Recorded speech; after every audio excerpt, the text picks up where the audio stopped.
These are just some general questions about the museum. So firstly, Okay.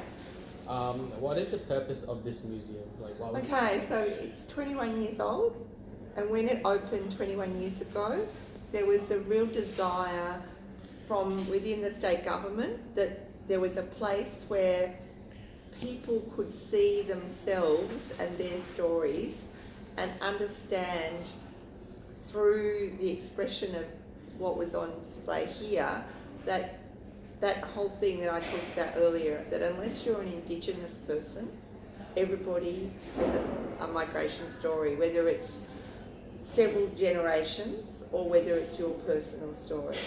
So that was when it opened 21 years ago. And we've gradually evolved into what we are today, which is really going beyond just that idea of understanding the migration journey to understanding identity and belonging in a culturally diverse society. So the top exhibition, did you go to the identity and belonging, where we look at things like racism and stereotyping and prejudice.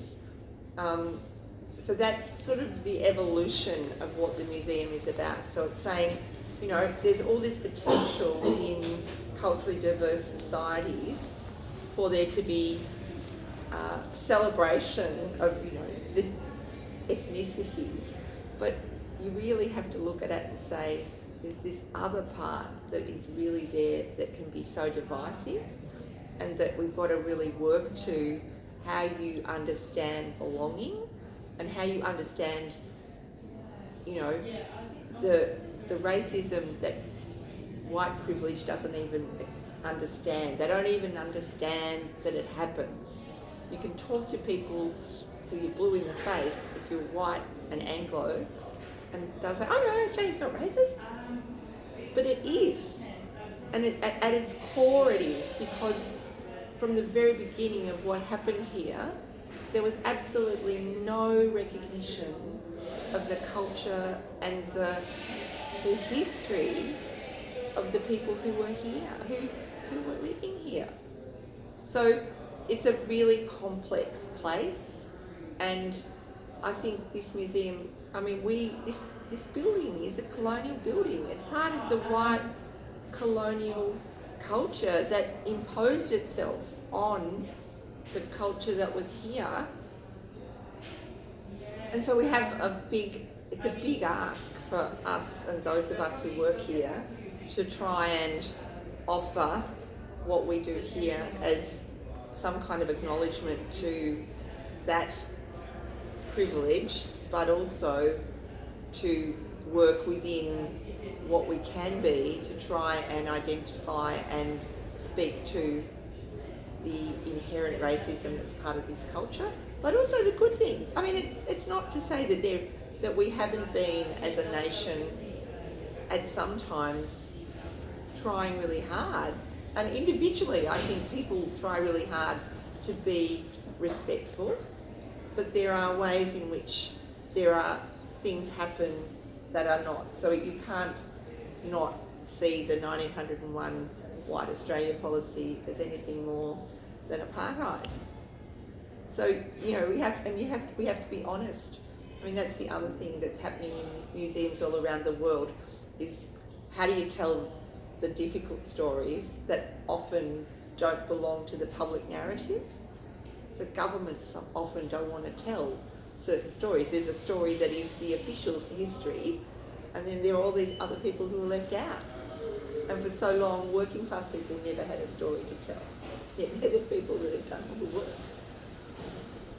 So second question, why is it important for people to learn about immigration to Australia, especially these? Well, probably going back to what I said, that this idea of the potential for there to be this us and them, that if we want to build a society that is true to its past and understanding its past, but also true to the complexity of the present, you can't understand the present without looking at the past. I'm a history teacher. I hope you all do history. I know you're a science high school, but I hope you all do history. Do you think international cultures are expressed enough in Melbourne? International cultures, that's an interesting thing. What do you mean by international cultures? Like for example, countries and cultures such as like Asia. You see, Asia doesn't have a culture.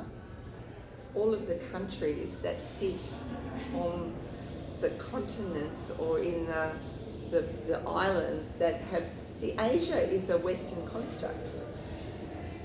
Do you understand that? The idea of Asia, grouping together of all of those cultures that we refer to as Asia, if you break that down, the communities and cultures that are according to Western, because that's a word from English, but the people who live in those cultures would say, but we're not, we're different, each one of us. It's a shorthand way of grouping people together, but then does it serve any purpose?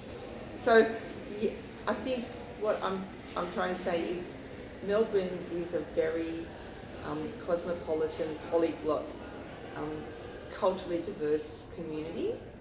There are people who are living here on short-term visas. There are people who are living here on permanent residency visas. There are people who were born here, whose family have lived in this place for centuries, at least 2 centuries perhaps.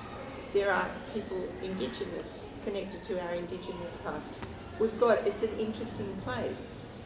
I don't know that we necessarily acknowledge respectfully the ways in which people have found themselves to be here, and acknowledge and understand that there are plenty of people who maybe have Chinese heritage and who still look Chinese, but actually have lived here since the British arrived, and have got as much of a stake in being here or longer than maybe someone who looks like me.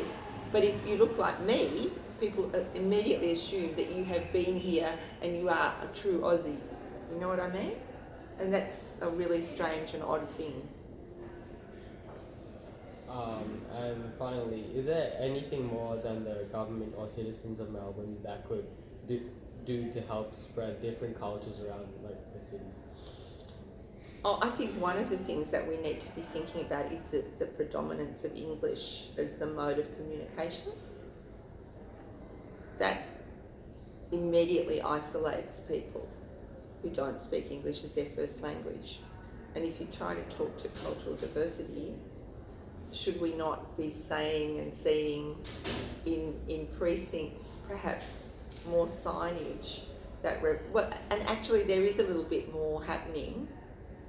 If you go into what we call Chinatown, you often see lots of signage that's actually in Mandarin.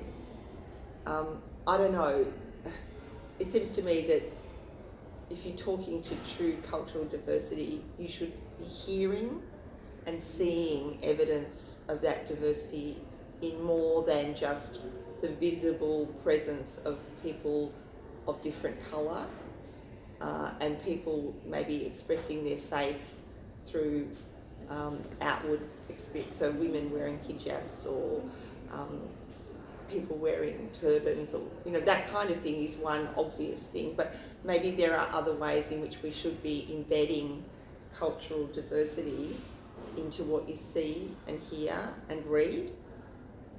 I don't know, that's the only thing I would suggest. I don't know how you do it. I don't know how we manage it. Okay, yeah, thank you for that. That's okay. Thank you.